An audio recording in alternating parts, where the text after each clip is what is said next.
any information should contact the police. Sarah Harris reporting from London. Police are continuing to investigate a conspiracy to contaminate drink products made by the Herefordshire drinks company Bulmers. 5 men and a woman were arrested yesterday after a tip-off that there were plans to disrupt production at the plant. The company says they were able to prevent any contamination and their products are completely safe. The 6 are still being questioned about the incident.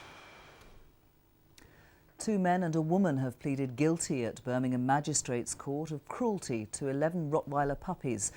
Julie Ward from Alham Rock in Birmingham and David Hunkins from Washwood Heath in Birmingham paid an unqualified person to dock the dogs' tails. Lloyd Erlington, who's from Alham Rock, admitted carrying out an illegal operation without an anaesthetic. 9 puppies died and 2 had to be put down. The case was adjourned until May. A 14-year-old girl who's had spinal surgery in the United States will be allowed to fly back to Britain on Sunday night. Kaylee Glenn from Solihull will need oxygen for the flight home because one of her lungs was collapsed during the surgery to remove and replace rods in her spine. Doctors at Virgin Atlantic agreed today that she was well enough to fly. Now, most school children are in the middle of their Easter break at the moment, enjoying the glorious spring weather. But pupils at one school have decided to sacrifice their holiday and go back into the classroom for some extra lessons. Andy Newman went to find out why. 9 a.m, John Curl High School, Ross-on-Wye. And while most of their classmates enjoy a lie-in, more than 100 pupils turn up for Easter revision school. At least they don't have to wear their uniforms, though. Well, thank you everybody for coming in, giving up your Easter holidays.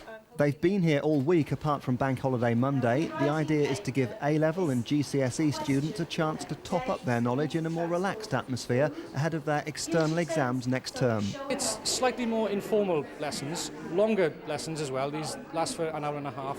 They're here with their friends. The staff are here to help to answer any questions that they have about examination technique or individual subjects that they're concerned about. The teachers are paid. It's cost over £9,000 to provide more than 200 hours of lessons over the last 4 days. The pupils simply come if they want to. I need it for my GCSEs basically, and it helps you a lot more. And because the teaching's more intense, I think, and it's more one-to-one, so you get a lot more out of it. Over the Easter holidays, you just be revising from a book, and if you don't understand, you're kind of stuck and you just go for a while. But this way, someone actually explains it to you, which is easy to concentrate, and you're less likely to give up and go and read a book. Do your friends think you're a swot? No, because most of them are here. Thank you for coming in. We'll see you in a week's time for normal lessons. Au revoir. But it's not all work and no play. The pupils will be taking the second week of their Easter holiday. Let's hope the weather holds for them. Good for them. Good for the teachers too. The serenity of a quiet rural village has been shattered as residents find themselves under attack from the skies. Their parked cars are being vandalised by a couple of nesting crows, and the locals are having to take extreme measures to protect themselves and their motors. John Yates reports. A tranquil tree-lined road in Poolbrook, Worcestershire, where you used to be able to park your car with confidence. Then suddenly, from out of the trees... It's rather like one of the biblical plagues, and now we're waiting for locusts, I think. And the culprits, a couple of crows.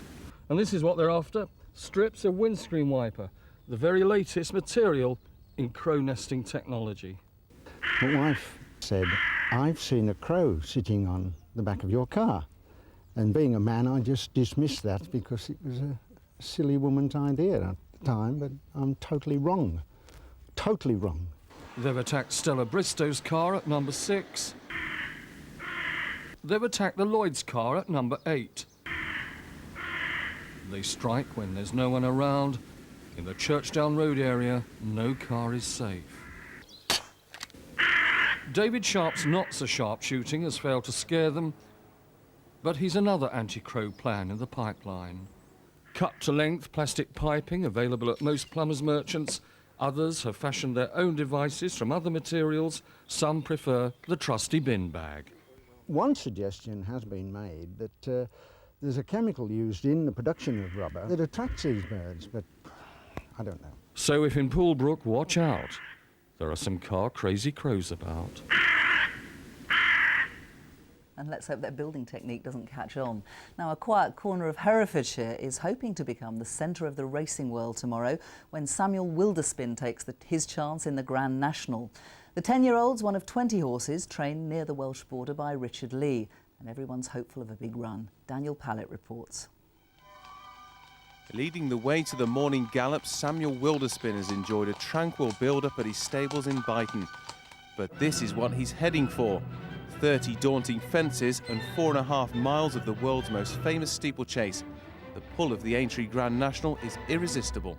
I wanted to win the Grand National ever since I rode in the Fox Hunters there as a young lad. It was a long time ago, but it's got a sort of magic all of its own, hasn't it, the National? And we're very lucky, very privileged, I think, to have a horse that's good enough to go there with a live shout. Preparations have gone smoothly on the gallops. He's won twice this season and is a sound jumper.